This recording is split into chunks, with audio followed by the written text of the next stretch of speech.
que en la clase pasada quedamos en una vista en eje corto que se llamaba la vista de la ballena, donde medíamos el atrio izquierdo, ¿cierto? Le decíamos la vista de la ballena porque el atrio izquierdo tiene forma de esas ballenitas pues, de bañera. Y medíamos la relación entre el atrio izquierdo y la aorta y decíamos que esa relación debería ser menor a 1,6, ¿cierto? Y eso lo repasando. Porque si era mayor a 1,6 era un indicativo de edema pulmonar de origen cardiogénico y si era en el caso de los felinos, además de tener pues, edema pulmonar, tenían riesgo de tromboembolismo. Y dijimos pues que si nosotros lo veíamos muy grande, usábamos o diuréticos como la furosemida o usábamos un antiagregante plaquetario que se llamaba el clopidogrel, ¿cierto? Para evitarlo. Y vimos aquí como los rangos de qué tan grande podía ser, de 1,6 a 1,8 leve, 1,8 a 2 moderado y más de 2 un agrandamiento severo. Y esto les va a dar como el indicativo de la dosis, pues entre más grande esté, pues yo sé que tengo que tener más seguro que la furosemida, pues en una dosis más alta, por decirlo así. Pero todo eso va acompañado pues, del examen clínico, no es solo que yo vea la ecocardio, tengo que ver cómo está el paciente. Bueno, y la última vista que vamos a hacer en ese lado derecho, ¿qué pasa?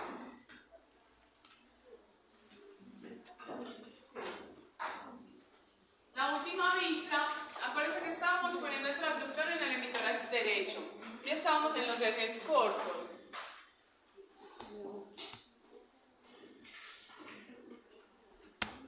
Y esta le llamamos eje corto, tracto de salida del ventrículo derecho, o también se conoce como el corte de la bota.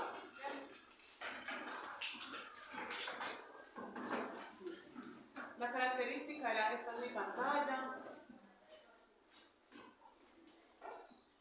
Acá está la guía. En la mitad, el círculo siempre va a ser la aorta, ¿cierto? Siempre. Este círculo acá siempre va a ser la aorta. La aorta, la aorta.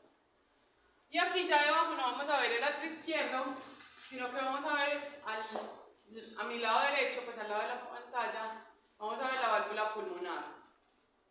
Ya voy a ir como así. No la hice fea, pero bueno.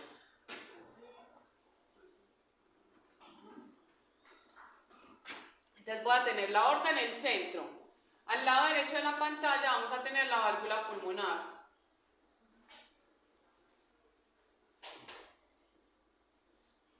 Y esa válvula pulmonar es el que le dicen que adopta la forma como si fuera una botica porque se van a ver las dos ramas de la arteria pulmonar. Ustedes saben que la arteria pulmonar se divide en una rama derecha, que va al pulmón derecho, que es la más larga, y el taconcito de la bota sería la rama izquierda.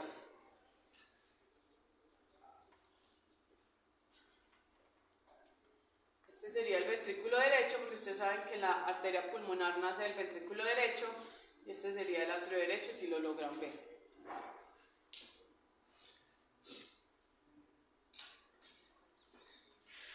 Entonces,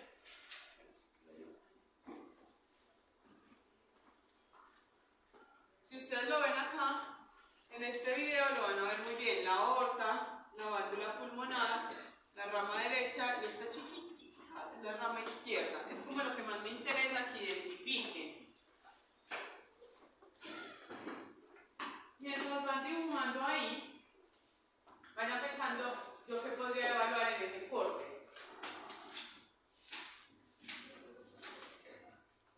¿O para qué me serviría ese corte?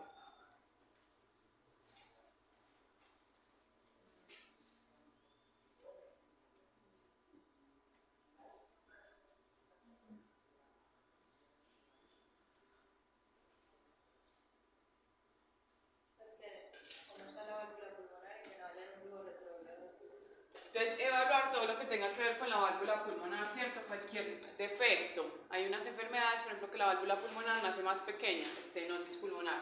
Entonces, siempre se evaluar toda la morfología de la válvula pulmonar, y no solo de la válvula, también de la arteria, pues porque ahí se ven las dos ramas de la arteria pulmonar. Sí, el ducto arterioso persistente se puede ver en este corte, ¿cierto? Es, por ejemplo, enfermedades. Yo sé que ustedes todavía no hemos visto enfermedades, pero en este corte podemos identificar ducto arterioso persistente, podemos identificar estenosis de la pulmonar,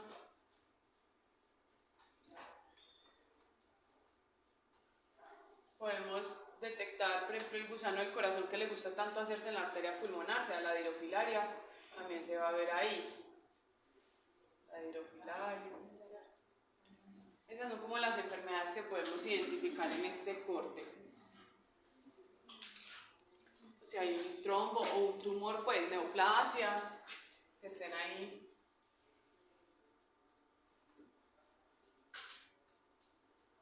Las más comunes. Entonces, por ejemplo, acá les voy a mostrar.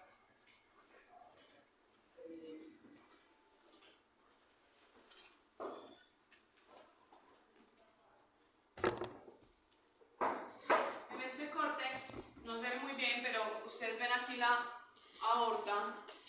Esta es la válvula pulmonar. Miren que las ramas de la pulmonar están mucho más grandes. Si usted evalúa esta rama derecha con esta rama derecha, pues la ve súper dilatada.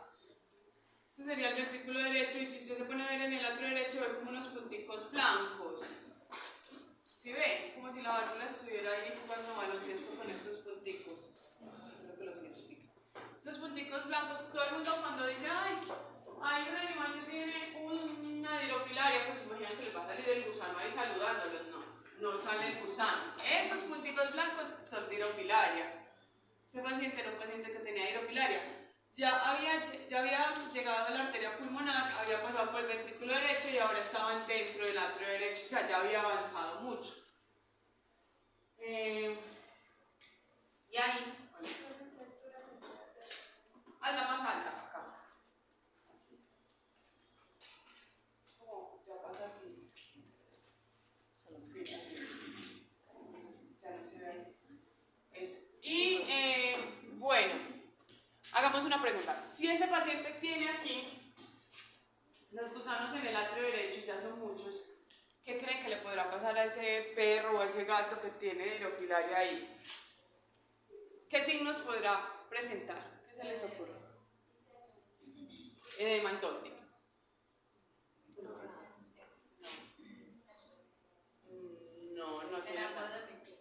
No tiene tanto edema.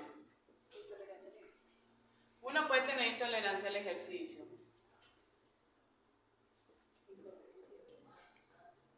¿Hipertensión dónde? Hay dos tipos de hipertensión. Pulso yugular positivo. Pero está bien lo de la hipertensión, pero no sé. Acuérdense que la hipertensión puede darse en la circulación sistémica o puede darse la hipertensión en los pulmones, que es la circulación menor.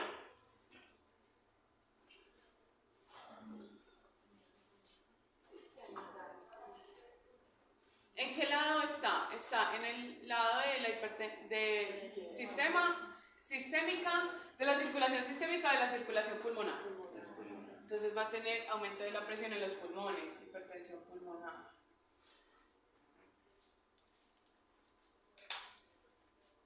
Como esos gusanos no quiere decir que solo estén en el atrio derecho. Si están en el atrio derecho es porque están en los pulmones. Es un paciente que va a tener tos. ¿Y qué vasos sanguíneos llegan al atrio derecho? Desembocan en el atrio derecho. Las venas cava, ¿cierto? Entonces, si hay muchos gusanos en el atrio derecho, no puede llegar casi sangre al atrio derecho. Si no puede llegar casi sangre al atrio derecho, ¿qué pasa con esa sangre? ¿Ah? Porque ya está lleno, o sea, ya estaba acostumbrada a llegar a una cavidad que estaba vacía, por decirlo así. Ahora llega a una cavidad que tiene un montón de animalitos. Se devuelve. ¿Y si se devuelve, a dónde se devuelve? Va a ir al hígado, entonces va a causar hepatomegalia inicialmente.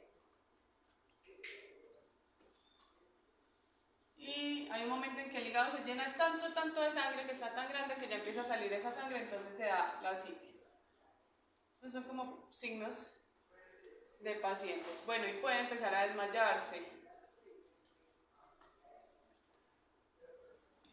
Esos son como los signos de un paciente que tenga dirofilaria.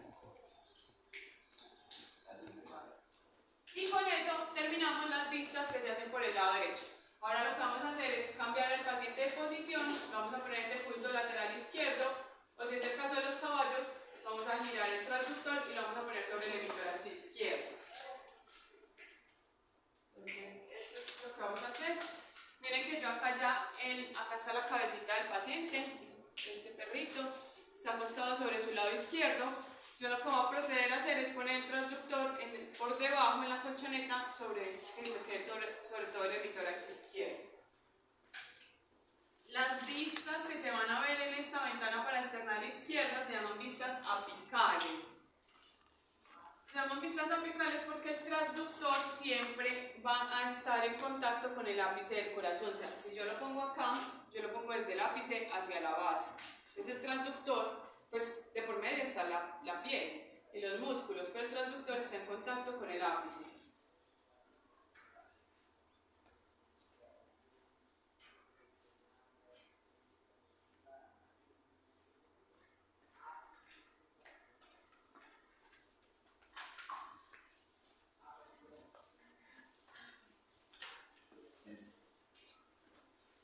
Entonces no se llaman aquí ejes cortos, ejes largos, simplemente se llaman vistas apicales.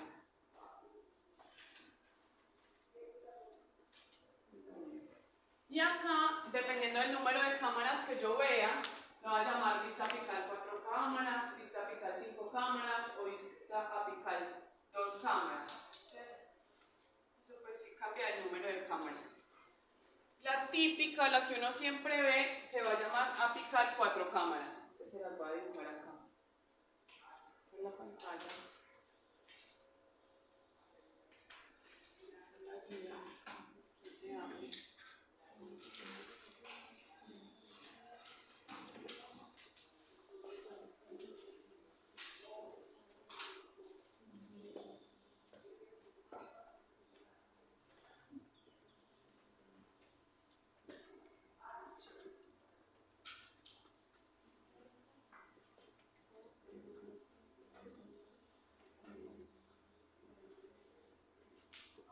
Entonces, como el transductor siempre está en contacto con el ápice, acá el corazón se va a ver al revés. Los ventrículos se van a ver arriba y los atrios se van a ver abajo. Siempre al lado derecho de la pantalla voy a ver el lado izquierdo del corazón, ¿cierto? Es como invertido. Y al lado izquierdo de la pantalla, el lado derecho. O sea, este siempre sería mi ventrículo izquierdo. Este siempre sería mi atrio izquierdo, atrio derecho, ventrículo derecho. Miraría la válvula mitral y evaluaría la válvula tricúspide.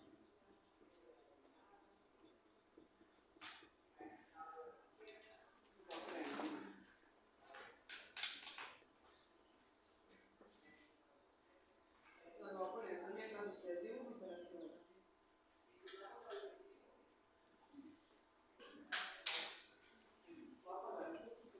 No se hace nada.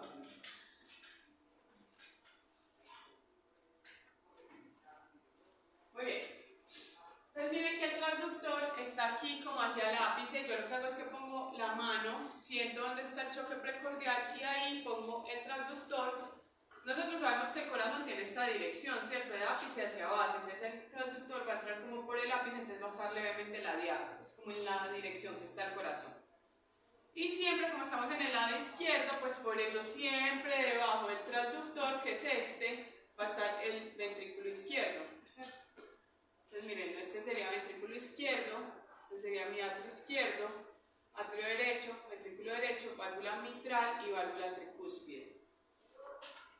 Y lo mismo va a pasar acá. Ventrículo izquierdo, ventrículo derecho, atrio derecho y las dos válvulas atrioventriculares. Muy bien. Si en esa vista apical yo que podría evaluar ahí. Entonces ahí voy a evaluar el funcionamiento de las dos válvulas, mitral y tricúspide, o sea de las válvulas atrioventriculares. Eso es el funcionamiento. Pongamos que la morfología también. Morfología, válvulas atrioventriculares.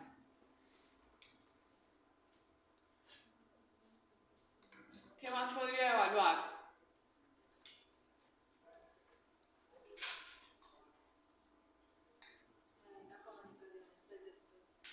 Entonces la integridad de los septos, tanto interventricular como interatrial. Integridad, septo, interatrial y interventricular.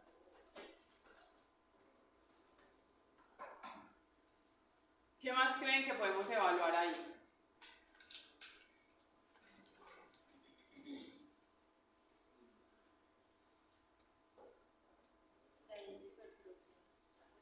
Pero eso yo no lo puedo medir. Pues eso en avanzado sí se puede medir por un método que se llama Simpson modificado, pero no lo voy a complicar. Pero ojo, yo puedo ver la contracción de ese corazón. Pues puedo decir, o no se acercan nada a las paredes, o se acercan mucho, ¿cierto? Yo educo el ojo para eso. Entonces puedo evaluar, eso se llama función sistólica. La función sistólica del corazón desde los ventrículos.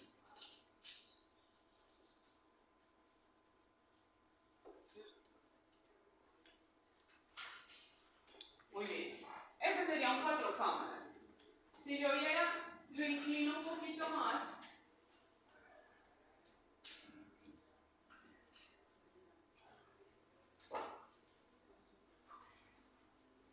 Si yo lo inclino un poquito más, en ese 4 cámaras va a empezar a aparecer la aorta. Entonces, para que lo miren. Lo vamos a llamar apical 5 cámaras.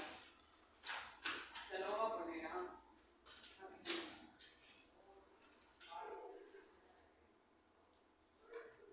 Entonces, si yo lo inclino un tríceps. Ay, pero mira cómo se apagó. Espera, le pegamos.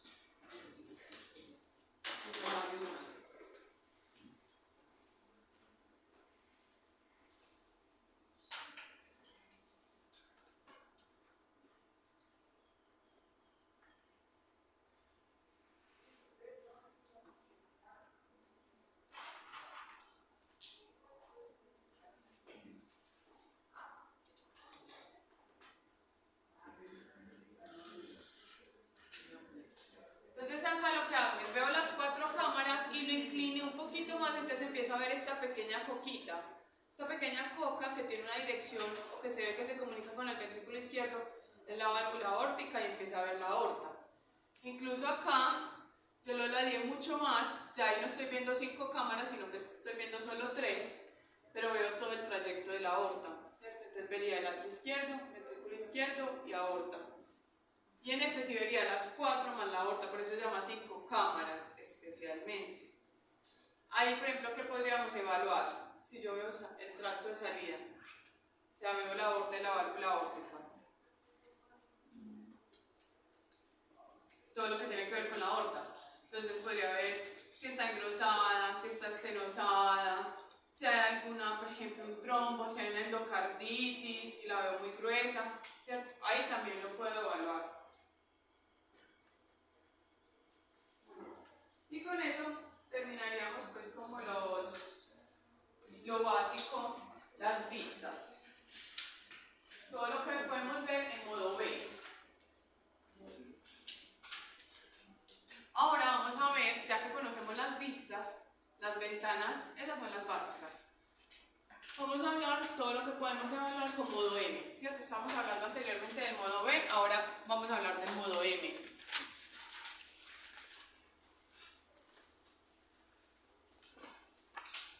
Entonces, el modo M quiere decir monodimensional, ya lo habíamos dicho anteriormente, ¿cierto? En la clase pasada. Y lo que nos permite el modo M, que es solo una dimensión, es evaluar el movimiento, pero solo por la línea, ¿cierto? Solo por esa dimensión que él pone. Entonces, yo les explicaba que, ya les voy a decir en qué vistas, yo tengo el modo B, tengo la vista que quiero y presiono la tecla M y me va a salir una línea. Me va a evaluar, por ese haz único que atraviesa el corazón, me va a evaluar el movimiento de ese lugar exacto, ¿cierto? Esto no, ya ahorita se los digo, todavía no me ocupe ese número. Entonces, casi siempre yo utilizo el modo M en las cosas básicas en un corte que se llama el corte del champiñón, ¿cierto? Entonces, si ustedes se acuerdan del corte del champiñón, ¿qué vista es? ¿Por dónde se hace?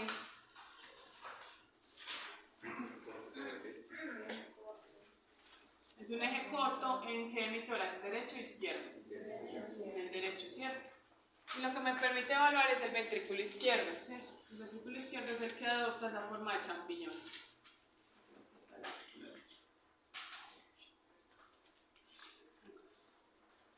Entonces yo cuando tengo este corte de champiñón, lo veo súper bien, veo el ventrículo izquierdo. Nosotros habíamos dicho que esta parte de arriba, ¿qué era? Bueno, este era el ventrículo derecho. Este es el septo interventricular, ¿cierto? Septo interventricular. Esta es la cavidad, ¿cierto? Donde va a estar llena de sangre. Y esta era la pared libre. Y aquí debajito pues tenemos pegadito el pericardio, que es siempre una línea hiperecóica. Entonces yo teniendo esa vista del champiñón, ubicándolo bien, oprimo la tecla M e inmediatamente me va a salir esta línea. Acá no se nota mucho, pero es una línea, puede tener diferentes colores. En este ecógrafo era una línea verde. Y esa línea verde yo la voy a ubicar en toda la mitad del champiñón. Entonces pongámosla acá con línea verde. Sale una línea que yo la puedo dirigir, lo que voy a hacer es hacerla pasar por toda, pero bueno, por toda la mitad. Es una línea verde. Ustedes saben que los ecógrafos tienen como una bolita para uno desplazar. Entonces usted puede desplazar la línea para donde quiera, pero la idea es que la ponga, que la atraviese por toda la mitad de ese champiñón. Y en ese modo M yo voy a evaluar todo lo que pasa solo en esa línea. O sea, al modo M solo le importa lo que pasa por esa línea, no le importa lo que hay a los lados. Y inmediatamente ustedes oprimen ese modo M, le sale la línea verde, pero al lado o debajo, como en el caso de esa imagen, le va a empezar a salir todo lo que pasa en la línea verde. Entonces va a salir, en este caso, como el corazón se está contrayendo, va a salir las siguientes líneas. Va a salir una línea así. Esa línea, yo lo dibujo.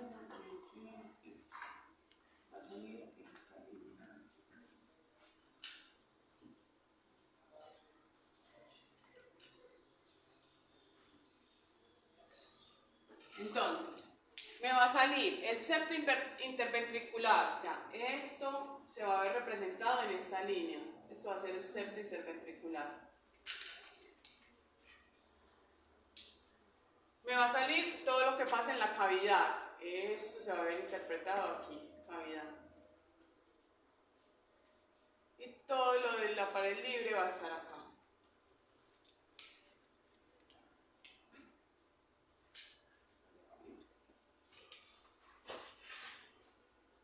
Entonces, eso, dependiendo de la configuración del ecógrafo, le puede salir a un lado, le puede salir abajo, ¿cierto? En este caso, si ustedes lo ven acá, sale acá abajo. ¿Por qué se verán esos picos donde se aleja, se acerca, se aleja, se acerca, se aleja, se acerca? ¿Qué querrá decir eso?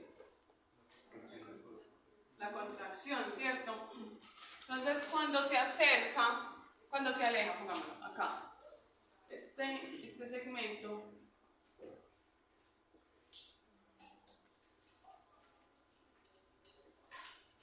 ¿cómo se llama fisiológicamente? No se llama cuando se aleja. ¿Qué le está pasando ahí al corazón?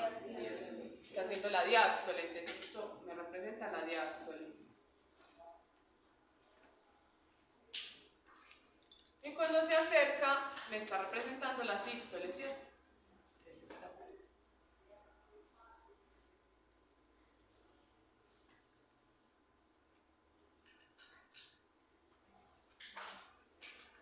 La sístole.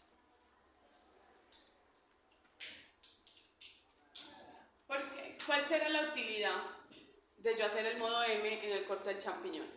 ¿Yo qué puedo evaluar ahí?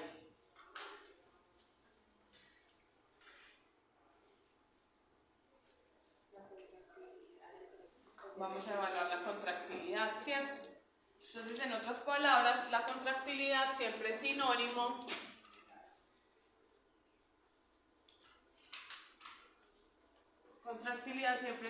de función sistólica del corazón, ¿cierto? O también es sinónimo de fuerza de contracción. ¿Cuál es el término fisiológico para hablar de fuerza de contracción?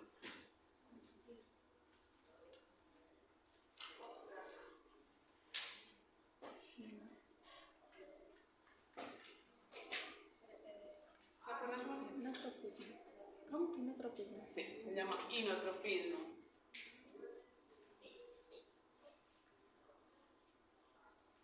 ¿Qué más creen que podemos evaluar además de esa función sistólica o ese inotropismo?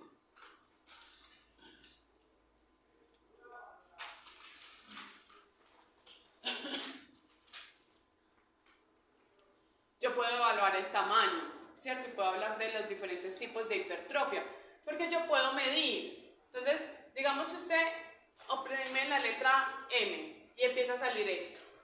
Usted lo que hace es lo congela, ¿cierto? Congela esa imagen. Y usted puede medir, entonces usted puede decir, yo quiero medir cuánto mide el septo interventricular en diástole. Esa es como la primera medición. Mira, pues eso no copia. Entonces, usted eso es lo que va a hacer. Va a empezar a medir. Y va a medir septo interventricular en diástole. Esa es su primera medida. Pongámoslo como 1. Luego va a medir la cavidad en diástole. Entonces pongámoslo en inglés, en español, ventrículo izquierdo en diástole. Esa es la segunda medida. 1, 2. Va a medir la pared libre en diástole. Esa es su tercera medida. Pared libre en diástole. Y va a hacer lo mismo con las tres paredes, pues las tres cavidades, pero ya lo va a hacer en sístole. Entonces su cuarta medida, septo interventricular, pero ahora en sístole. Septo interventricular con una sístole. La quinta, la cavidad en sístole, interventrículo izquierdo en sístole. Y la sexta, pared libre en sístole.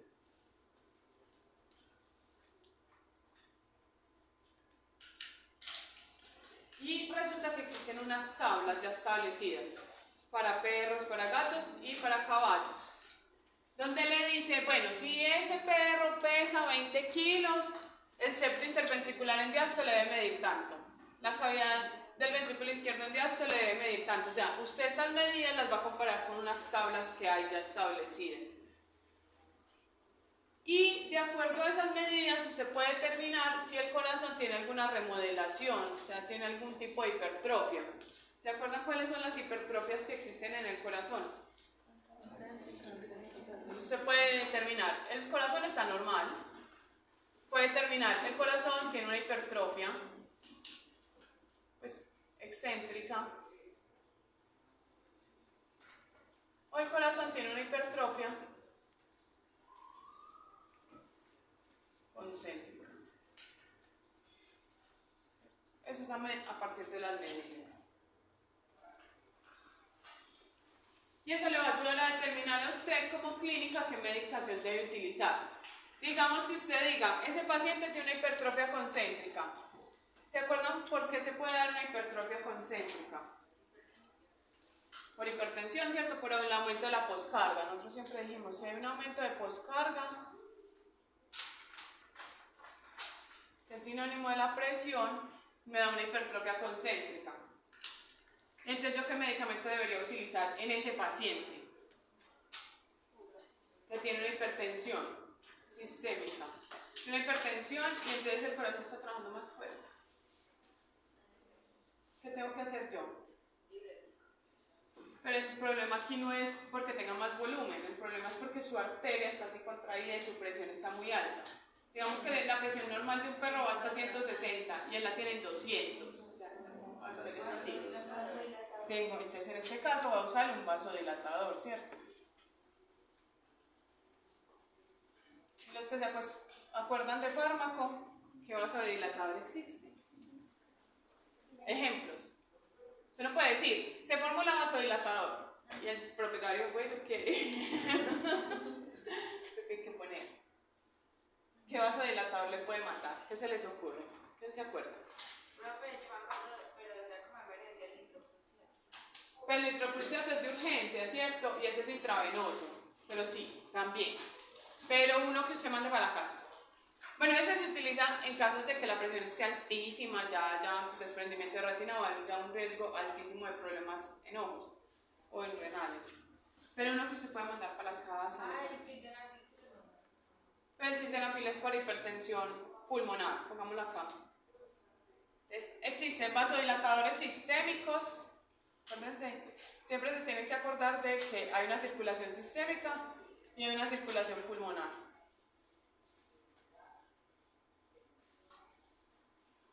Como vasodilatador pulmonar está el sildenafil.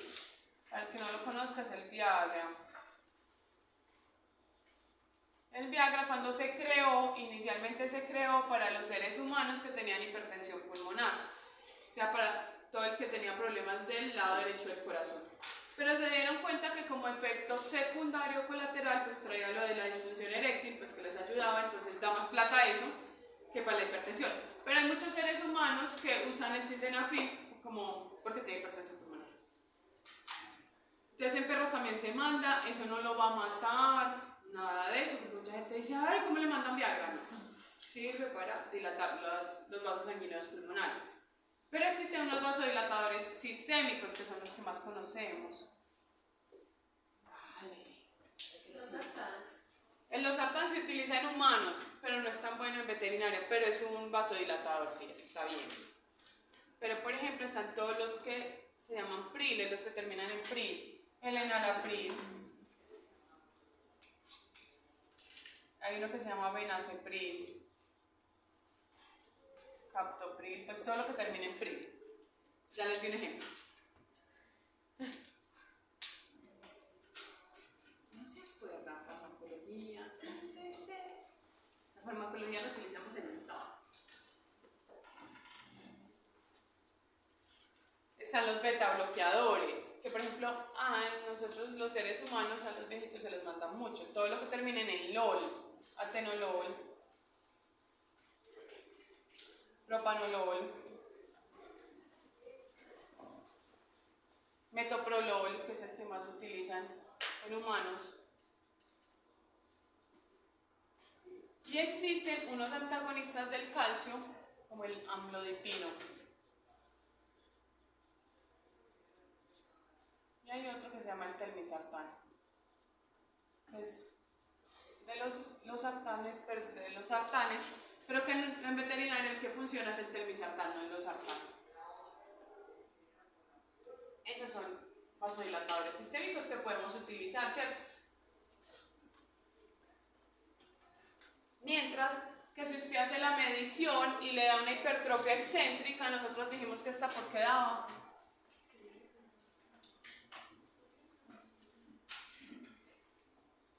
¿Por qué da una hipertrofia excéntrica? Aumento de la precarga. En este caso, la precarga es sinónimo de volumen, ¿cierto? Aumento de precarga. Siempre que hay un aumento de precarga es porque hay un aumento de volumen, ¿cierto? Y entonces acá, ¿qué medicamento debería usar? Aquí en la elección son los diuréticos.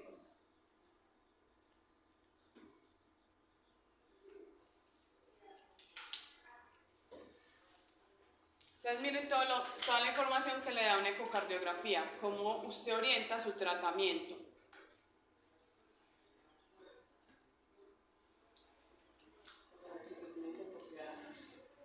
¿Qué más nos vamos a decir en ese modo M, en ese corte del champiñón?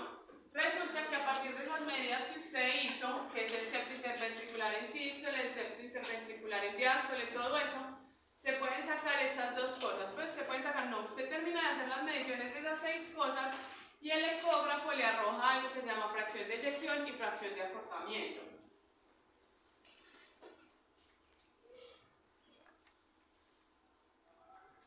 Las voy a poner aquí. ¿A qué le suena a usted fracción de eyección?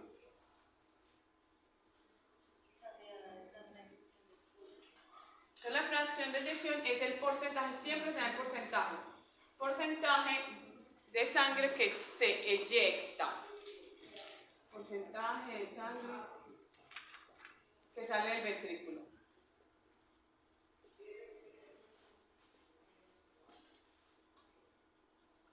Por cada latido.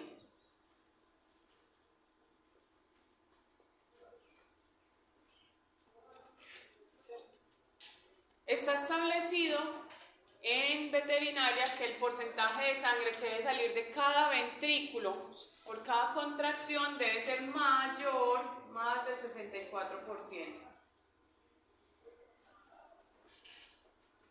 Entonces es mayor al 64%. Más o menos se puede ir hasta por ahí un 85%, hasta un 85%, un 85, un 90%. Eso es como el rango. Lo ideal es que sea mayor al 64%, es lo primero que cuenta uno. Y que sea por ahí hasta el 85, el 90%, ¿cierto? Y hay otra fracción que sale ahí, que se llama fracción de acortamiento.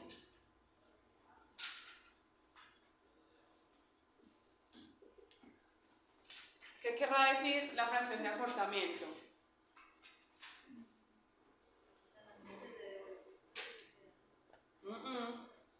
También es un porcentaje.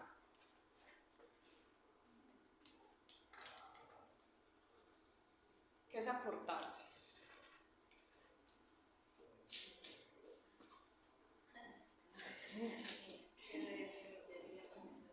Sí, entonces es el porcentaje, digamos, en el que se acercan las paredes, o sea, porcentaje que se acerca el septo interventricular con la pared libre en sístole.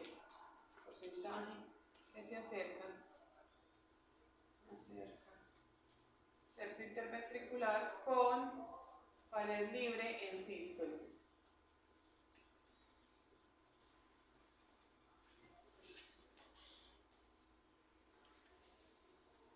Y se sabe que ese porcentaje de acercamiento debe ir, tiene un rango del 28 al 44%.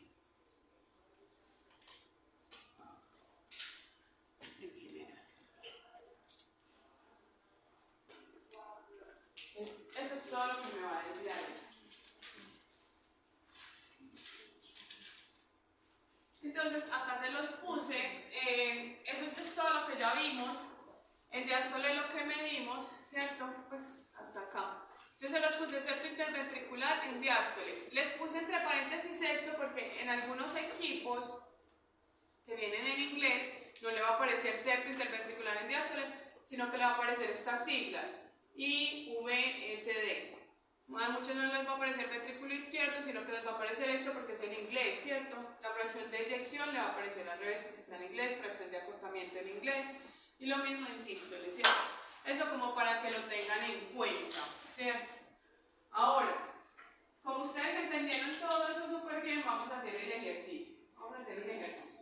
Vamos a dar cuenta que esto es una ecocardiografía. Hola. ¿Sabe qué pasa?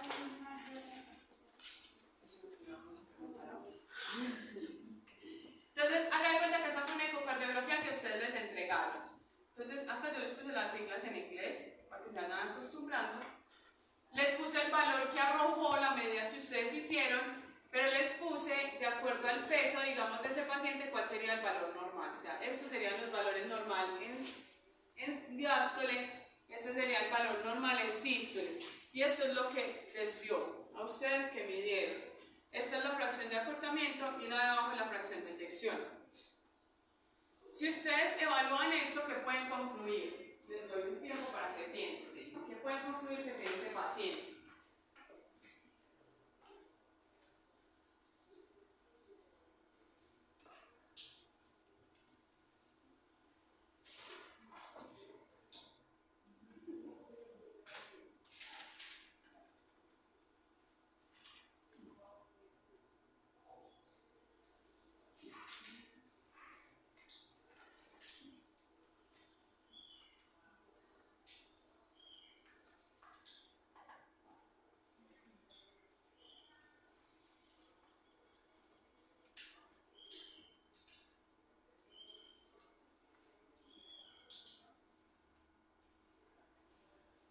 El que quiera opinar, el que vaya sabiendo, me va diciendo.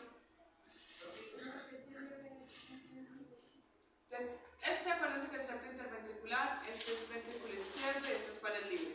Solo que está en inglés. Y la D es de diástole. Lo mismo acá. Septo interventricular, cavidad, pues ventrículo izquierdo, pared libre, la S es de sístole.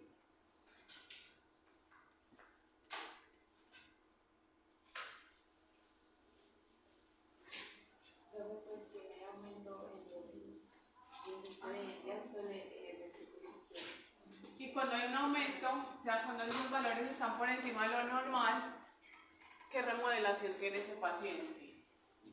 Entonces es un paciente que tiene una hipertrofia excéntrica, vamos muy bien. O sea, que tiene una sobrecarga de volumen, ¿cierto? Ya lo dijimos. Entonces, ¿por qué tiene una hipertrofia excéntrica? Entonces yo empiezo a analizar uno por uno. Septo interventricular en diástole, medio punto 63, el rango es entre punto 6 y punto 9, está bien. El ventrículo izquierdo está en 4.83 y me dice que el rango es hasta 3.4, entonces yo le pongo está aumentado. Y la pared libre, punto 55, así sea punto 55, está disminuida, ¿cierto? Porque empieza en punto 6. Lo mismo hago hacia acá.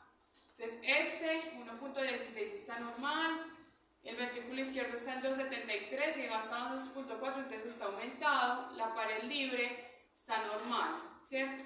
Siempre que la cavidad esté aumentada, o sea, el ventrículo izquierdo esté aumentado es porque está recibiendo más sangre de lo normal, por eso él se está adaptando. Entonces hay una sobrecarga de volumen, por lo tanto hay una hipertrofia excéntrica. Eso por un lado. Y con las dos de abajo, que es la fracción de acortamiento y la fracción de eyección, ¿qué podría decir yo?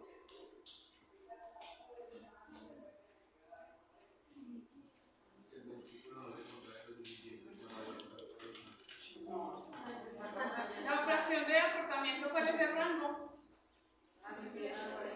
Del 28 al 44 está en el 43. Y la fracción de eyección dice que es por encima del 64, o sea que se está contrayendo bien. Entonces puedo concluir que hay una hipertrofia excéntrica con una función sistólica. Acuérdense que esto no se evalúa la función sistólica, o sea la contracción, una función sistólica conservada. Entonces, ¿este paciente qué medicamento necesitaría?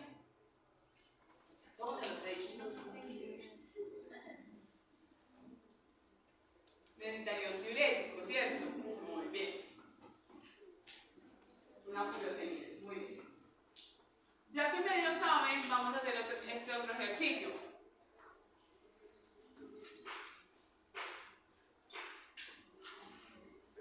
SF es fracción de acortamiento. Eso. SF es lo que está en inglés, fracción de acortamiento, y esta fracción de eyección. Y ahorita está disminuido, ¿no? Ahorita está normal. Sí. Sí, porque ahorita estaba en el SF, o sea, la fracción de acortamiento es del 28 al 44, o sea, 43. Está dentro del rango.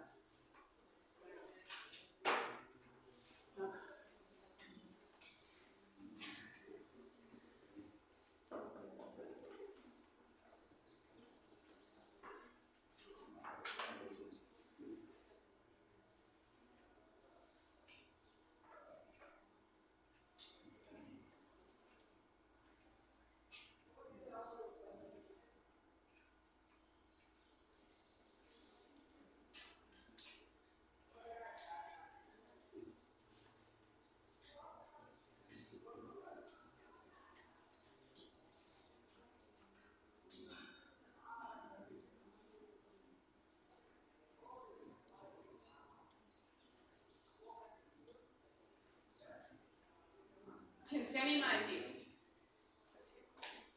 ¿Qué tiene este paciente y qué va a hacer con él?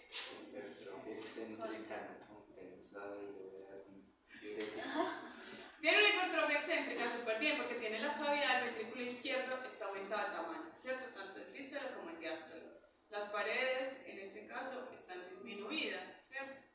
Pues la de arriba, en el septo interventricular. ¿Y cómo está su función sistólica?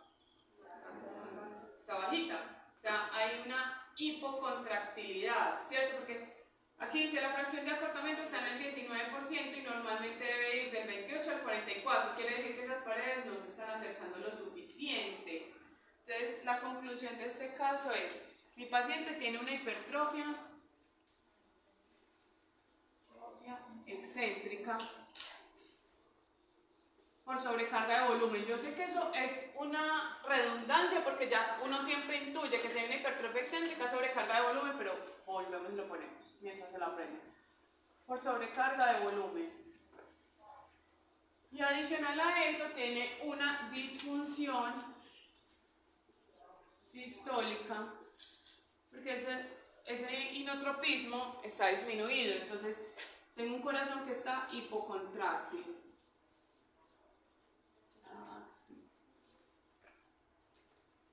¿cierto? Sus paredes no se están acercando lo suficiente.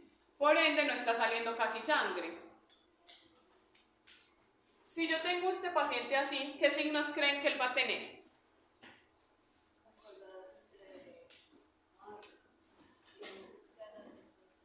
Tiene unas mucosas, pero no cianóticas, porque en este momento no podemos decir que tiene un edema pulmonar. Pero no está saliendo sangre de eso, entonces las mucosas van a estar pálidas. ¿Cómo va a estar el tiempo de llenado capilar? Retardado, ¿cierto? Lento. Las extremidades van a estar frías o las orejas, ¿cierto? Porque no le está llegando sangre. Frías. ¿Cómo va a ser la actitud de ese paciente? ¿Él va a estar alerta al medio o a él le va a importar nada? A él no le importa, ¿cierto? Pues está como apático al medio, me da igual. Porque no le llega casi sangre al cerebro y él pues no es capaz de reaccionar, ¿cierto? Incluso podría llegar a desmayarse porque si no le está llegando oxígeno al cerebro se puede desmayar, ¿cierto? Podríamos poner 5. Pues. Muy bien. Si usted determina con eso que su paciente debe estar así, ¿qué medicamentos le va a dar?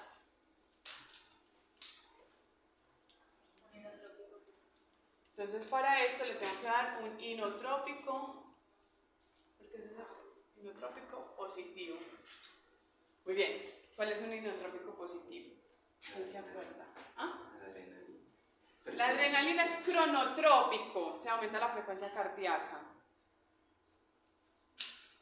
Pero yo necesito que además de aumentarme la frecuencia cardíaca, porque ahí no dice cómo está la frecuencia cardíaca. Hay muchos pacientes que pueden estar hipocontráctiles pero taquicárdicos, porque el corazón está haciendo así, como intentando sacar la sangre con ese poquito. Entonces yo lo que necesito es darle fuerza.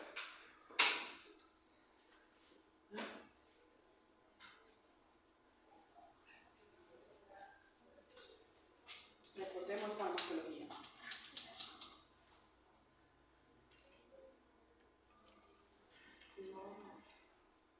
Pimovendan, ese es uno.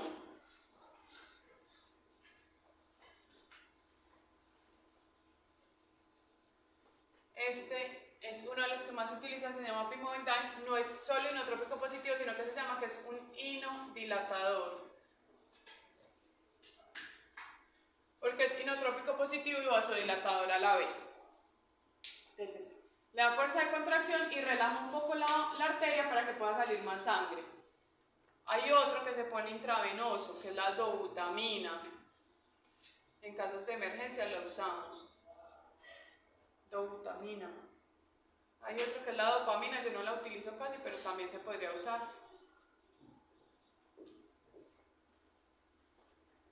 Estos dos son intravenosos, son en infusiones, ¿cierto? Solo para que recuerden. Pero además de darle fuerza de contracción, ¿qué más tengo que hacer? Porque ¿qué podría pasar si este paciente tiene una hipertrofia excéntrica? O sea, tiene sobrecarga de volumen. ¿Qué podría llegar a desarrollar?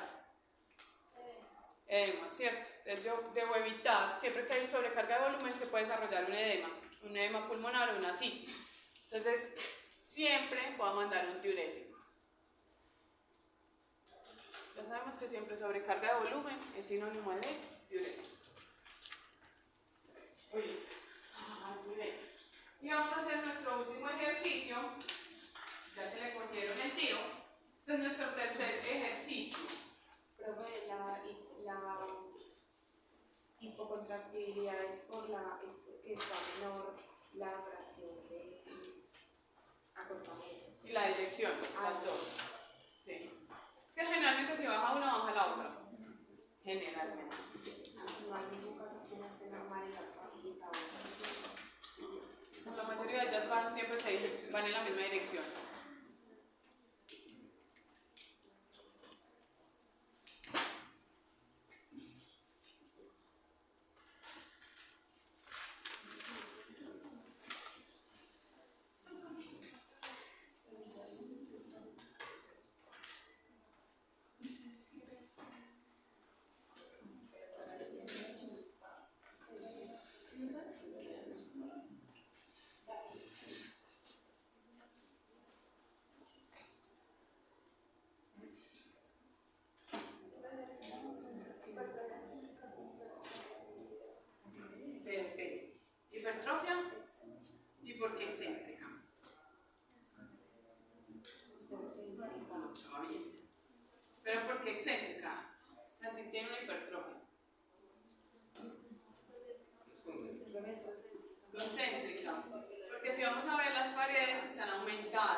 1.28, normalmente tiene que ir hasta 0.8, entonces está aumentada.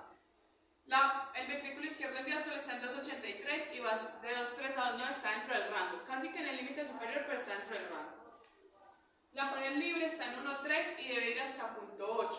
Un error, pero es 0.5 a 0.8, pero igual 0.8 igual está aumentada. Entonces me está diciendo que las paredes están muy gruesas porque están haciendo más fuerza. Lo mismo pasa en sístole. Está aumentada, esta está dentro del rango, esta está aumentada, las paredes muy gruesas y la cavidad está conservada, pero las paredes están gruesas. Entonces es una hipertrofia concéntrica, ¿cierto? Y su función sistólica, ¿por qué? Porque ahorita No, las paredes ahorita estaban normales, incluso bajitas, mira acá, estaban hacia el límite inferior. 0.53 iba del 0.7 a 1.1. La cavidad está aumentada y la pared estaba delgada. Mira que la pared está por debajo del rango. Esta sí estaba dentro del rango. O sea, esta es la cavidad porque cuando hay sobrecarga de volumen, ¿qué le tiene que pasar? Es como una bomba. Usted tiene la bombita así solita, pero si usted empieza a soplar, esa cavidad de la bomba empieza a crecer porque tiene volumen. Pues volumen en este caso es volumen de aire. Haga de cuenta que yo lo pinté, era líquido, entonces la cavidad.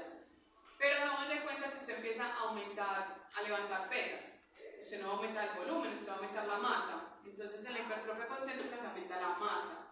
O sea, se ven las paredes más gruesas porque está levantando pesas. Porque en la hipertrofia concéntrica lo que aumenta es la presión y no el volumen.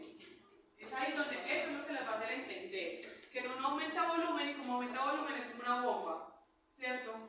Y si usted entre más infle la bomba, las paredes de la bomba se van a volver más delgaditas. E incluso si usted sigue soplando, va a llegar un momento en que las paredes son tan delgaditas que ¡pum!, se revienta.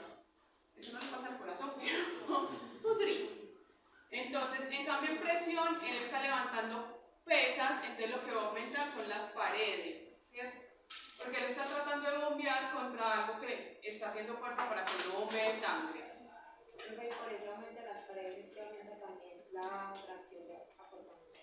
Entonces, en algunos pacientes puede llegar a aumentar la fracción de acortamiento porque tiene que hacer más fuerza para bombear contra algo que está evitando, ¿cierto? Haga de cuenta, cae un terremoto y allá cae una piedra. ¿Qué hacemos todos? Pues todos vamos a empujar porque tenemos que salir, no vaya a ser que nos vaya a caer eso encima. Entonces lo mismo, hay algo que se está oponiendo, pero toda la sangre está intentando y el músculo está intentando sacarlo. Entonces la fracción de acortamiento va a aumentar y la eyección ya va para arriba. O sea, lo más seguro es que esté ya casi. En este caso, ¿qué medicamento debería yo usar?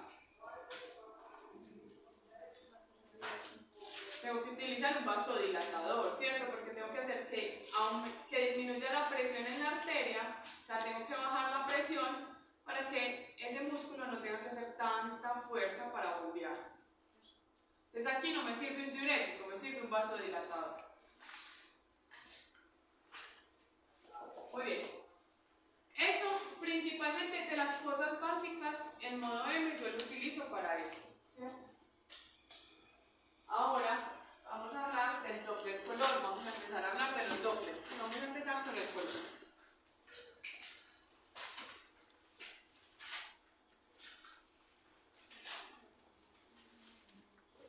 Entonces vamos a hablar de ecocardiografía en Doppler color.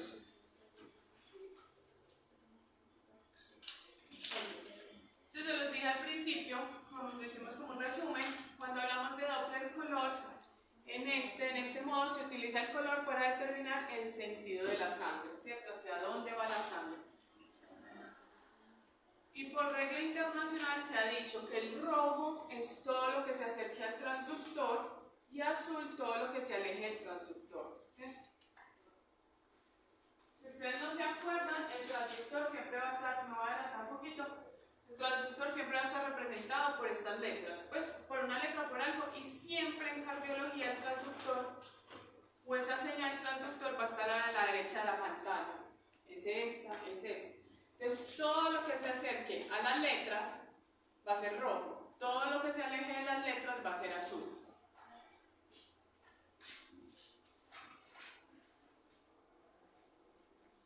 Y la sangre siempre maneja una velocidad, ¿cierto? Y el y está determinado por esa velocidad.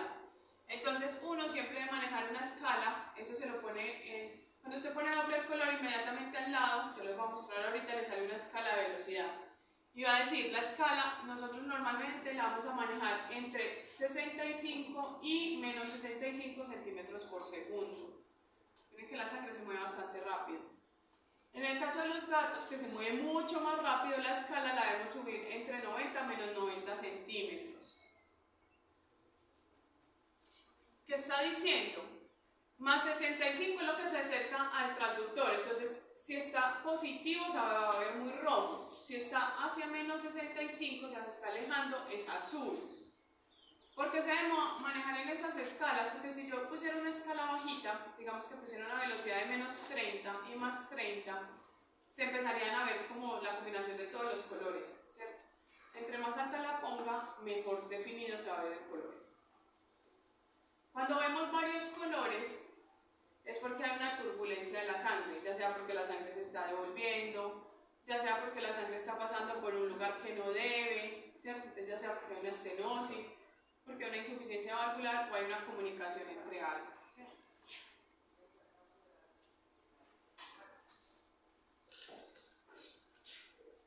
Entonces, la idea es evaluar el color de la sangre que siempre me quede lo más paralelo. ¿En qué vistas creen que yo podría ver? Lo voy a poner acá. Vamos a ver qué vistas vamos a usar. Vistas OES. Si yo quisiera evaluar la dirección de la sangre en la válvula pulmonar, o sea, si yo quisiera evaluar toda la válvula pulmonar, ¿qué corte utilizaría? De los que ya vimos. Entonces, para evaluar la válvula pulmonar, sí o sí, siempre vamos a usar la bota. Si yo quiero evaluar la válvula aórtica,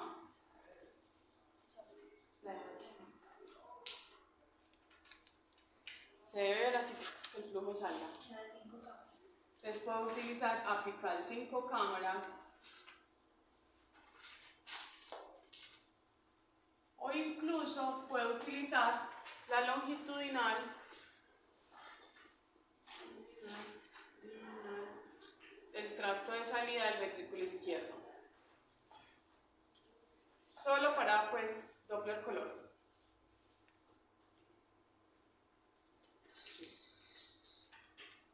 Si yo quiero evaluar la válvula tricúspide, y si quiero evaluar la válvula mitral, ¿qué vistas utilizaría?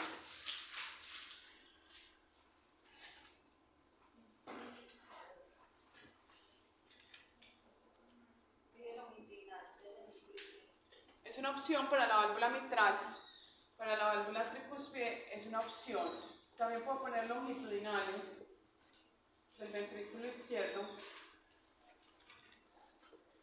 pero la que mejor se va a ver, yo no le estoy diciendo que esa está mal, la mejor va a ser apical 4 cámaras. No estoy diciendo que la otra no, pero esta es como la mejor. Se las voy a mostrar. Les voy a recordar simplemente en esto.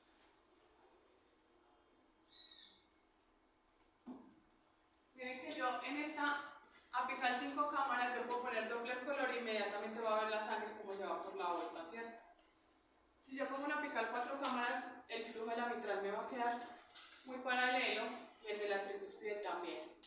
Y en el de la bota, voy a ver perfectamente la sangre como sale por la arteria pulmonar, ¿cierto? Ahora, mis preguntas. De acuerdo a estas vistas, si yo decido evaluar el flujo de la válvula pulmonar, ¿de qué color será? En esta vista. O sea, si yo esta corte de la bota digo, listo, le voy a poner doble color y lo ubico acá. ¿Qué color obtendremos ahí? ¿Rojo o azul?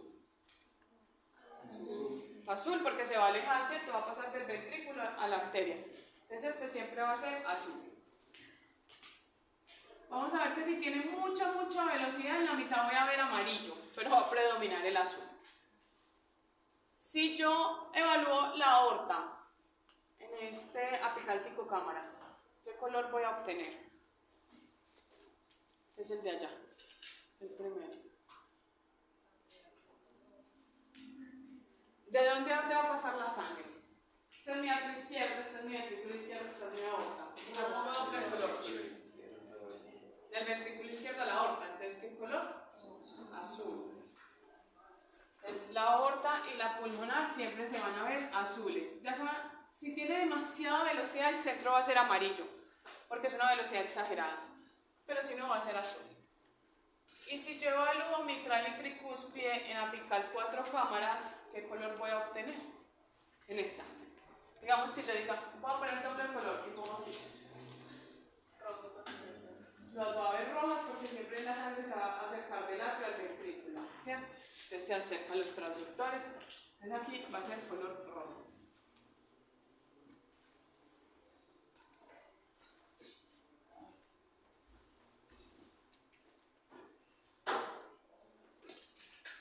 Entonces miren, yo pongo doble color e inmediatamente me sale esta ventanita que es este cuadro que me va a decir, ubíqueme donde usted quiere que yo le detecte el color, o sea la dirección. Entonces uno lo ubica. Y al lado de la pantalla le va a salir esta escala de velocidad. Esta es la que yo digo que usted debe graduar. Porque miren que él empieza más 65 menos 65. Lo va a ver muy rojo y muy azul inicialmente. Pero si las velocidades se están casi que excediendo, ya lo veo amarillo o lo veo un azul como agua marina, ¿cierto? Entonces si yo le subo la velocidad lo voy a cuadrar. Pero siempre va a salir esa escala. Entonces miren que yo acabo de ver el de la aorta, no le pongo atención que aquí sale el de la mitral. Acá me está diciendo, si yo lo paro, van a ver que es azul y el centro tiende a ser amarillo porque coge velocidades muy altas. Miren, uno ve la sangre cómo va saliendo. Coge una velocidad de amarillo y un rojo intenso. Lo que me está diciendo es que esa velocidad en algún momento está muy alta. Y que si me sale ese montón de colores, yo lo que voy a hacer es subir la velocidad. O sea, esa escala de 65 la voy a poner más alta, por ahí en 100. Y así. Digamos que ese podría ser un cambio. Y este, si yo lo paro,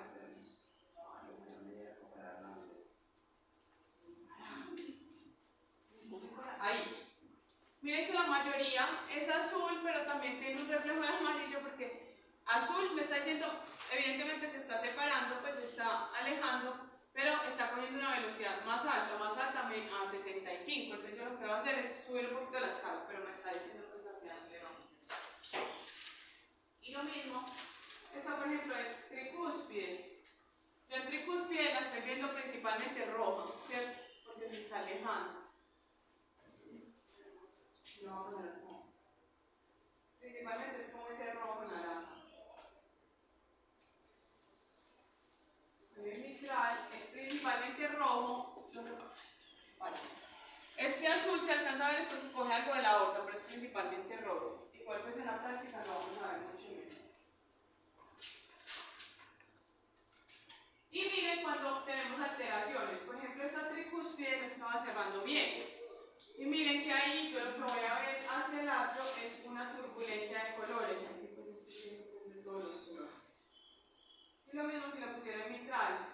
Esta mitral tiene un proceso de desgaste, era degenerativa, y yo hacia el atrio veo un mapa de muchísimos colores. Eso es frente a Doppler color. Miren que Doppler color es muy sencillo. Ahora vamos a hablar un poquito de Doppler espectral, que es el otro modo.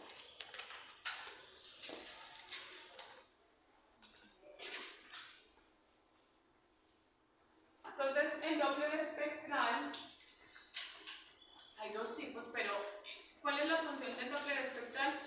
Estimar la dirección, pero además de la dirección, la velocidad con la que se mueve la sangre, ¿cierto?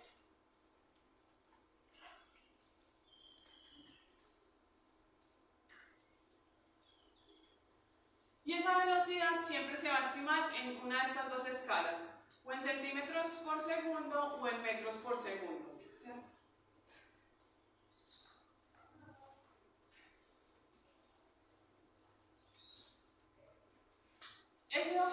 espectral se va a dividir en dos: Doppler pulsado para velocidades bajas y Doppler continuo para velocidades muy altas. Entonces, velocidades bajas, 1 metro por segundo. Doppler continuo puede evaluar 5, 6, 7 metros por segundo, ¿cierto?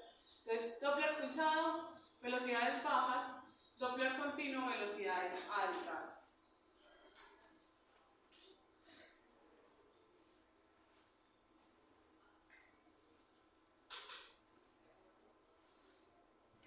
Entonces, voy a empezar con lo más fácil.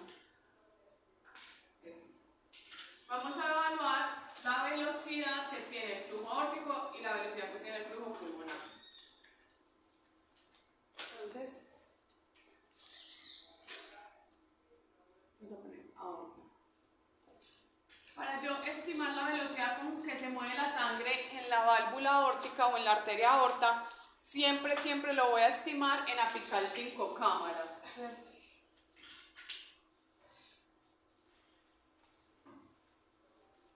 Es el que me queda como más derecho. Y la pulmonar, siempre lo va a estimar la velocidad, así como el Doppler color en la bota. Siempre.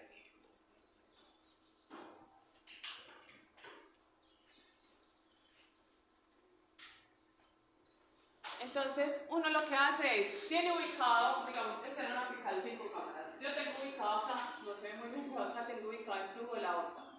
Yo lo que hago es que oprimo la tecla de Doppler continuo, Doppler, el que sea Doppler espectral, dependiendo, y lo ubico en la dirección en que se está moviendo la sangre en la aorta. E inmediatamente me va a salir esta línea. Entonces me sale esta línea en la parte de abajo y él me va a empezar a decir cómo se está moviendo la sangre y con qué velocidad. Nosotros la llamamos la línea basal. Lo que vaya hacia arriba va a ser positivo y lo que vaya hacia abajo va a ser negativo. Mírenlo acá. Acá mismo me salen me dicen qué escala la va a medir. O sea, esta es la línea basal y termina diciendo centímetros por segundo, termina en metros por segundo. Y me dice los números hacia abajo están negativos, menos 50, menos 100, ¿cierto? Y hacia arriba estarían positivos. Y pues ya sabemos que el corazón se contrae pues una vez y ya. Entonces, el flujo de la aorta, vamos a empezar hablando de la aorta. El flujo de la aorta siempre va a ser negativo porque se aleja, ¿cierto? Va a ser así.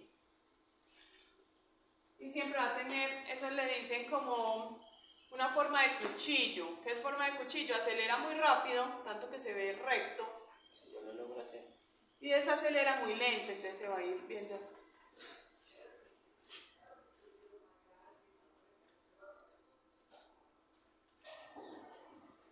Todo esto va a ser el espectro del flujo de la aorta.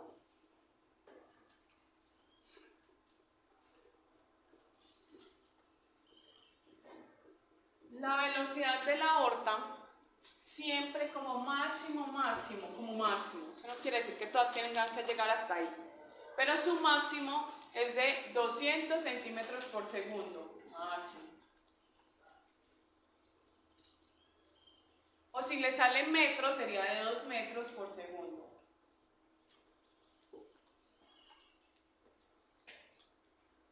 Eso no quiere decir que la aorta no pueda tener una velocidad de 150 centímetros por segundo. Está bien, no ha alcanzado los 200, ¿cierto? En muchas partes les ponen el menos para indicar que, pues, que iba hacia abajo, pero pues si usted dice, no, el flujo de la aorta fue de 200 centímetros por segundo, todo el mundo sabe que es hacia abajo.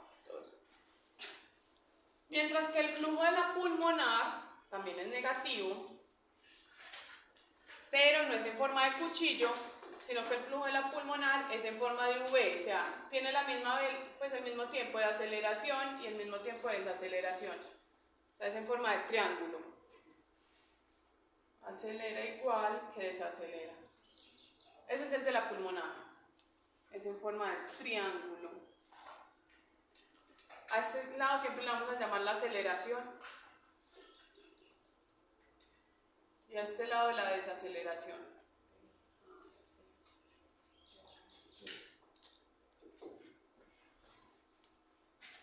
y siempre van a ser como el mismo tiempo. Así como acelera, hacia el tiempo que se demora en salir la sangre, se demora en retornar. Y la velocidad de la pulmonar, como sabemos que el sistema pulmonar es un sistema de baja presión, o sea, no va a salir tan rápido, máximo va a ser de 150 centímetros por segundo o de 1.5 metros por segundo.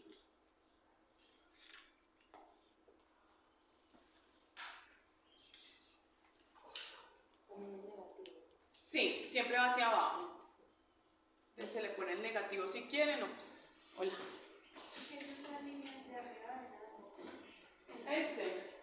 Bueno, ese era porque ese flujo, esa aorta tenía una insuficiencia, entonces entre el flujo y flujo de la aorta salía la insuficiencia que va hacia arriba. Hay veces, si la velocidad es muy, si la frecuencia cardíaca es muy alta, no se ve tan limpio arriba. Entonces, pero sí debería estar más limpio. Muy bien, ahí viene mi pregunta. ¿Qué pasará si yo tengo un paciente y le mido el flujo de la aorta y el flujo de la aorta me dio en menos 5 metros por segundo? ¿Eso qué me está diciendo?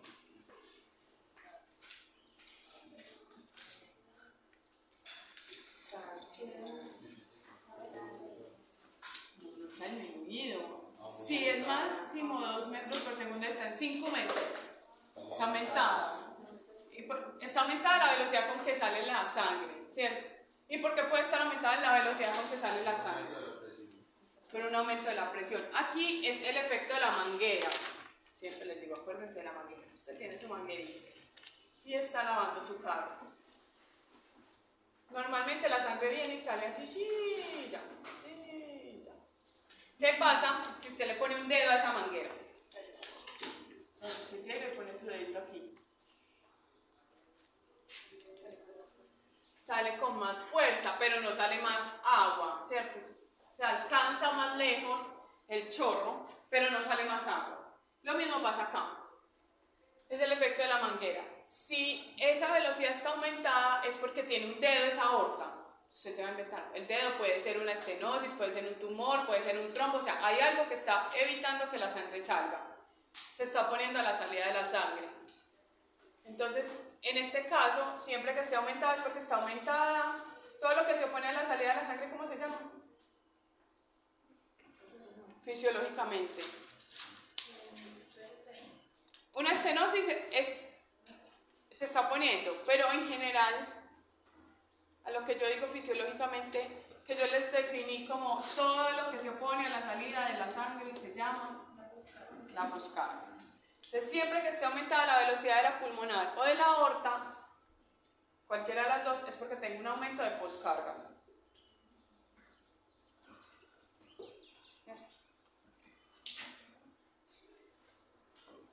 Y un aumento de poscarga, ya lo dijimos, puede ser una estenosis, puede ser la hidrofilaria, puede ser un tumor, incluso puede ser un aumento de presión, ¿cierto? Entonces usted ya sabe. Entonces ese paciente era porque tenía un aumento de la poscarga. Ya ustedes, uno por ecocardio ya determina qué es lo que está aumentando la poscarga. Muy bien. Y por último vamos a hablar del flujo de la mitral y de la tricúspide. Ya hablamos de la pulmonar y del aorta. Ahora vamos a hablar del flujo mitral y tricúspide.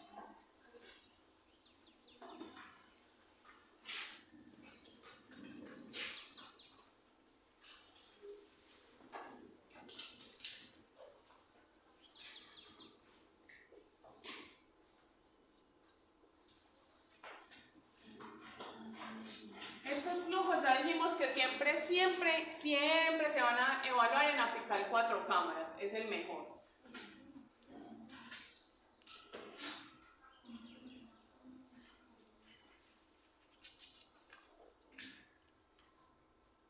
Y siempre el flujo de la mitral y la tricúspide, acuérdense que cuando pasa sangre por la mitral o pasa sangre por la tricúspide es porque el ventrículo se está llenando de sangre, ¿cierto? Entonces siempre estos flujos nos van a evaluar la diástole. Entonces, siempre son un indicador o una medición de la diástole.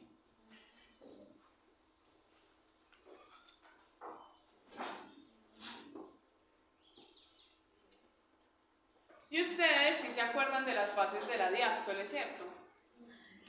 ¿La diástole cuántas fases tiene? Es que no, eso lo vimos hace mucho. Tiene 4 fases. Les voy a decir la primera. La primera fase se llama la fase de relajación isovolumétrica.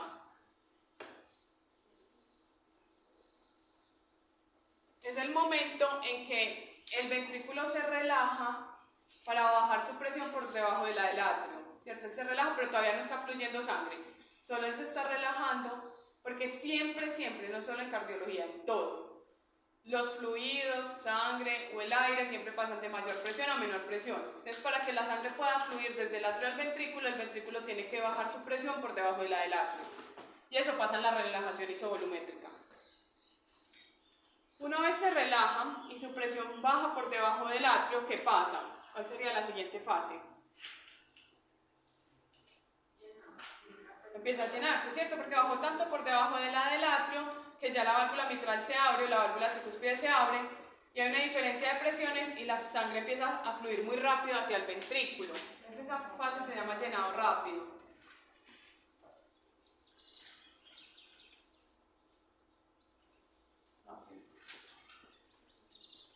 Y empieza a fluir la sangre rápido del atrio al ventrículo porque la diferencia de presiones es muy grande. Pero a medida que se van igualando las presiones, o sea, el ventrículo se va llenando y va igualando la presión del atrio, ¿cómo creen que la sangre fluirá? Va a fluir más despacio, entonces a esa fase se le llama llenado lento.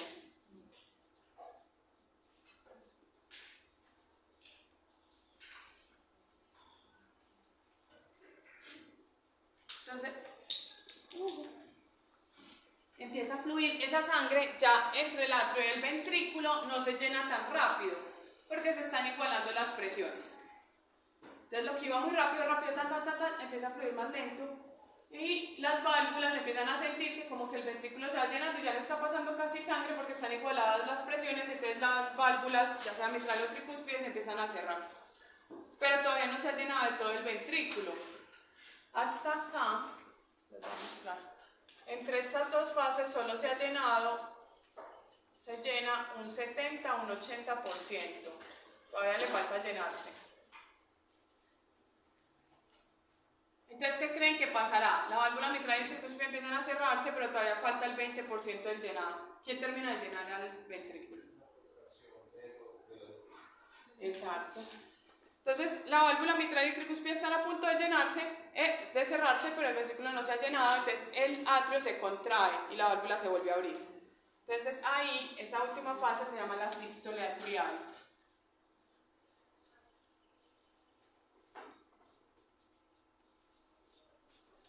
Y esa nos aporta, dependiendo, entre el 20 y el 30% del llenado.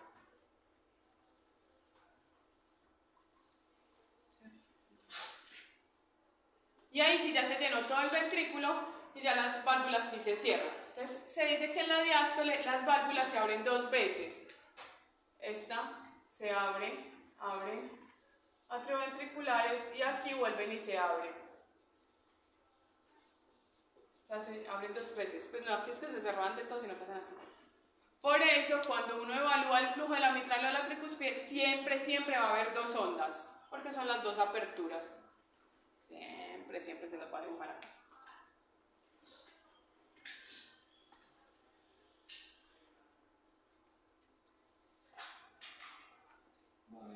Una onda.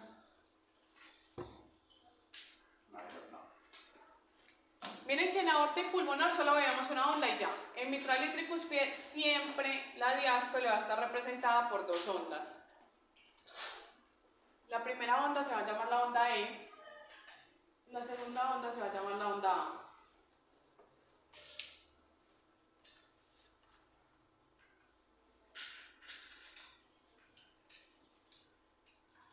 Entonces, la onda E siempre va a representar los llenados, ¿cierto? Entonces acá le ponemos igual, onda E. La subida es el llenado rápido. La bajada es el llenado lento.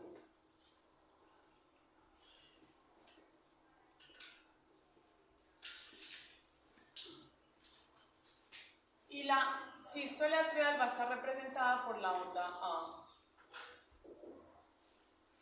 Esta va a ser sístole atrial.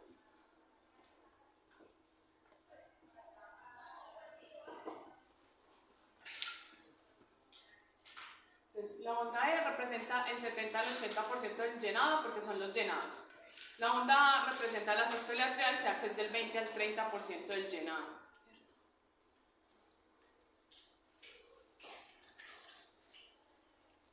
Esta onda E tiene una velocidad máxima, si es mitral o si es tricúspide. La onda E, su velocidad máxima, en mitral, máxima la velocidad es más 1.2 metros por segundo.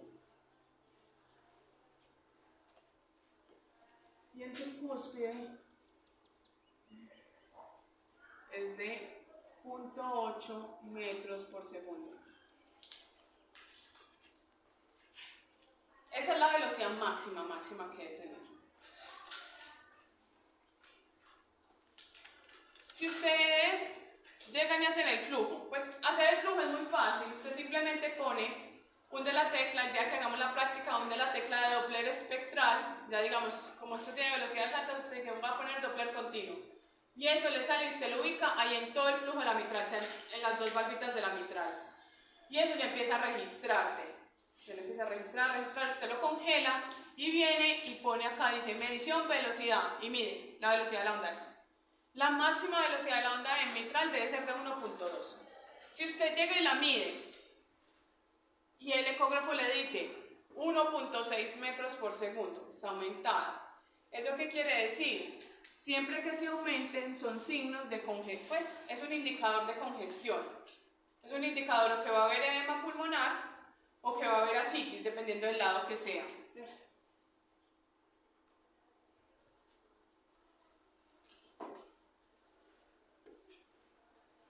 Por eso le pongo ahí congestión, porque usted determinará si la congestión va a ser hacia mitral, o sea que va a haber un edema pulmonar, y si va a ser hacia tricúspide, va a haber una ascitis.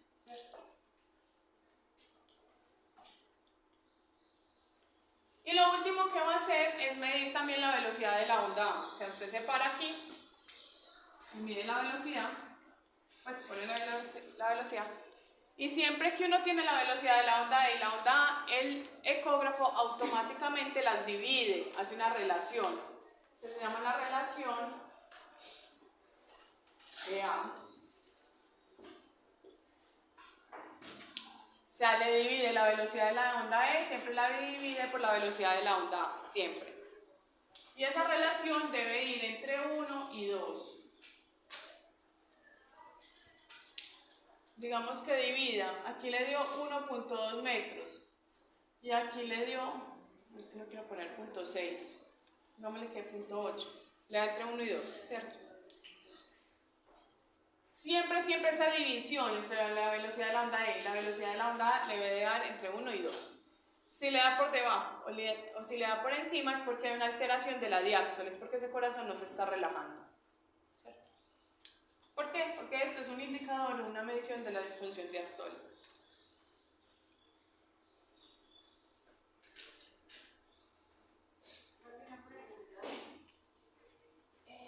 En la onda, cuando sube sería la contracción de la aurícula.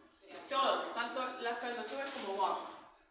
Pues esto es como todo lo que llenó, y esto es como se relajó en la aurícula, por decirlo así.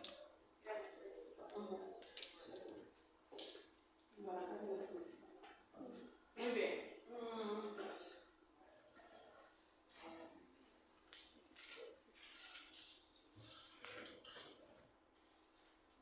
Y para terminar, como ustedes ya entendieron todo lo de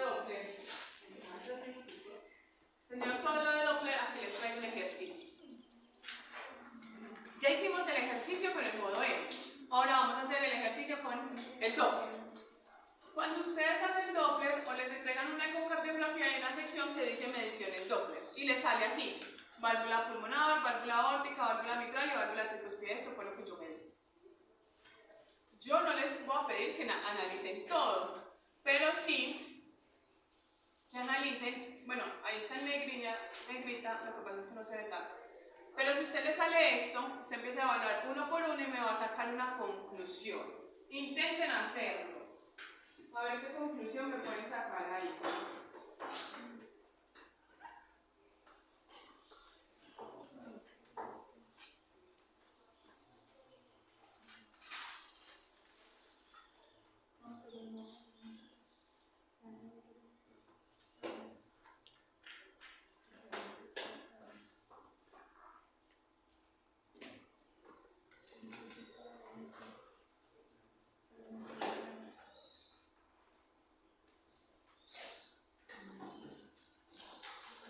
Hagamos este primero juntos y ya. Entonces usted empieza y hace válvula pulmonar y empieza velocidad pico, o sea, la velocidad máxima que tuvo esa válvula. Y me dice que fue de 111.39 centímetros por segundo. Usted ya sabe cuál es la velocidad máxima de la pulmonar, ¿cierto? 150. Entonces usted dice, bueno, no la ha sobrepasado, entonces está bien. Entonces dice, válvula pulmonar está bien, no tiene problema. Sigo. Válvula aórtica. Velocidad pico, 118.6 centímetros por segundo. Yo sé que la velocidad pico o máxima de la aorta es de 200, entonces no la he alcanzado, entonces está bien, no tiene problema. Pero si yo sigo, dice, hay una regurgitación aórtica, o sea que hay una leve insuficiencia, o sea, hay un poquito de sangre que se está devolviendo. Yo lo tengo en cuenta, o sea, está saliendo bien la sangre, pues la válvula no está cerrando del todo. Vengo para acá, válvula mitral. Dice, la velocidad de la onda de la válvula mitral está en 66.13 centímetros por segundo. Está bien porque es máximo hasta 1.2 metros o 120 centímetros. O sea, no lo he alcanzado. Velocidad de la onda de la onda no se las dije, pero dice la relación entre la E y la A. Yo me acordé que la profesora dijo que debe estar entre 1 y 2. O sea que está bien, quiere decir que la función diastólica de ese corazón está bien, o sea que ese ventrículo se está llenando adecuadamente, pues el ventrículo izquierdo. Pero me dice que la válvula hay una regurgitación. Cuando dice regurgitación es que la válvula no está cerrando bien, o sea se está devolviendo algo hacia el atrio. Usted dice, bueno, pero tiene una insuficiencia. La válvula tricúspide, yo voy y miro y me dice que también tiene una leve insuficiencia, una regurgitación moderada severa. Yo puedo concluir con este Doppler así rápidamente que hay una leve de insuficiencias, pero que la función diastólica en general del corazón está bien, se está llenando adecuadamente y no hay aumentos de las poscales. Ese está muy fácil. Será para que empezamos. Ahora sí, el ejercicio 2. Ya sí me pueden sacar conclusiones, más conclusiones.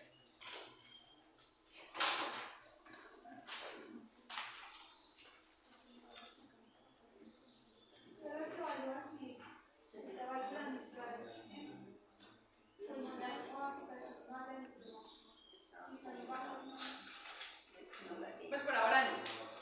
Ya si se ve cardiología lo hagamos, pero por ahora estamos.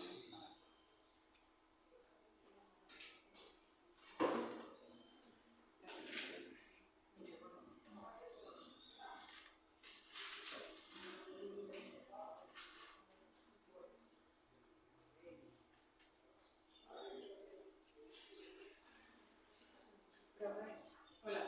Tú habías dicho que en la mitral eran 120 centímetros, ¿cierto? Entonces tendría que haber problema para los izquierdos, con edema pulmonar. Eso, entonces vamos acá. Muy bien, entonces empezamos. Válvula pulmonar, su velocidad no es mayor a 150, está bien. Válvula aórtica, su velocidad no es mayor a 200, está bien. Dice regurgitación aórtica, no hay. Vengo a la válvula mitral. Miro, onda de velocidad está en 211. Yo me acuerdo que la profesora dijo que era hasta 120. Entonces está aumentada, pues hasta 1.2 metros. Está aumentada. Y miro y la relación EA está aumentada. O sea que ese paciente tiene una disfunción de la diástole y adicional tiene un riesgo de congestión, que como es de la mitral, sea un riesgo de edema pulmonar. Ahí yo qué haría? Me iría a mirar la relación entre atrio izquierdo y aorta. ¿Cierto? Esa fue otra que miramos al principio. Y si esa relación está mayor a 1,6, evidentemente va a tener un edema pulmonar. O ya lo tengo. Adicional me dice que no está cerrando bien porque tiene una regurgitación, entonces eso me indica, como que me afirma que sí puede haber un edema pulmonar, porque si la válvula mitral no cierra bien, la sangre se devuelve hacia el atrio se pone muy grande y hay un momento en que esa sangre se puede volver hacia los pulmones, entonces sí puede haber edema pulmonar. La válvula tricúspide me dice velocidad de la onda E, pues yo no las enseñé pero miro relación EA y me dice que está por debajo de 1, o sea que también tengo una disfunción de la diástole en el ventrículo derecho. Entonces yo puedo concluir, este paciente tiene una disfunción diastólica de los dos ventrículos, ventrículo derecho y ventrículo izquierdo, y tiene un riesgo de edema pulmonar por una insuficiencia o por una regurgitación de la válvula. Como yo ya sé que puede tener un riesgo de edema pulmonar, pues le voy a aumentar, le voy a poner un diurético. O voy a ir a mirar lo que vimos anteriormente, a ver si tiene una hipertrofia excéntrica del ventrículo, o sea, lo voy a juntar y ya. Es así, lo ves. Profe, ¿qué significa cuando la relación EA es mayor y qué es cuando es menor? Las dos son disfunción de la diástole. Lo que pasa es que yo no quise profundizar ahí porque eso es avanzado. Hay 4 tipos de disfunción diastólica, yo lo puse acá. Pero acá me dice, función diastólica normal, la onda E es mayor que la onda A, ¿cierto? Disfunción diastólica tipo 1, que es cuando le da por debajo de 1, la onda E es más chiquita que la onda A, ¿cierto? Entonces le está diciendo que el atrio está aportando más al llenado que el ventrículo. Nosotros sabemos que esta onda llenaba entre el 70 al 80 y este del 20 al 30.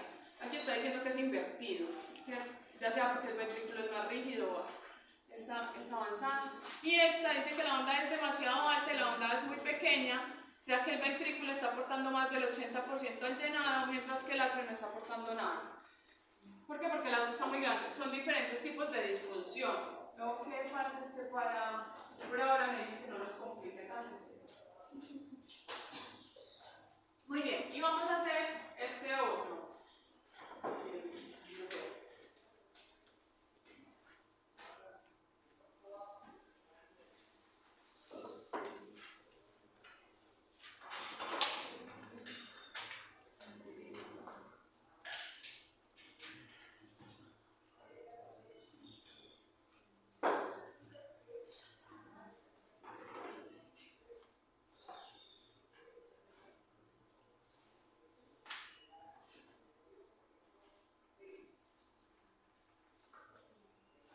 Hablando de la poscarga, ¿En dónde? porque tiene aumentada de la pulmonar. Muy bien, entonces yo vengo y miro válvula pulmonar, velocidad pico me dice 400, pues menos 435 centímetros por segundo. Y yo sé que la pulmonar va hasta 150, entonces está aumentada, entonces es porque hay un aumento de la poscarga, hay algo que me está obstruyendo la salida, o se está poniendo a la salida de la sangre por la pulmonar. Me dice que adicional tiene una regurgitación, o sea, una regurgitación es que la sangre se está devolviendo, y yo digo, pues claro, si hay algo que se opone a la sangre, a la salida de la sangre, si ella no puede salir, pues se devuelve, entonces se está devolviendo. Válvula aórtica veo que está bien, en 79, mitral veo que está bien y tricúspide veo que está bien. Entonces yo concluyo que el problema está aquí en la válvula pulmonar. Ya dependiendo de lo que esté aumentando la poscarga, depende mucho, por ejemplo, del examen clínico. O sea, si es un paciente, es un cachorro bulldog de 3 meses, yo voy a sospechar que es una enfermedad congénita, ¿cierto? Que es una estenosis pulmonar. Pero si me dicen, no, es un bulldog de 14 años, yo no puedo pensar que es algo congénito, sino que es algo adquirido, o que tiene hidrofilaria, o que tiene un tumor, o que tiene una enfermedad respiratoria que aumentó la presión, que tiene hipertensión pulmonar. Pues igual eso lo vamos a ver en medicina interna. Hasta ahí terminaríamos con todo lo que es ecocardiografía.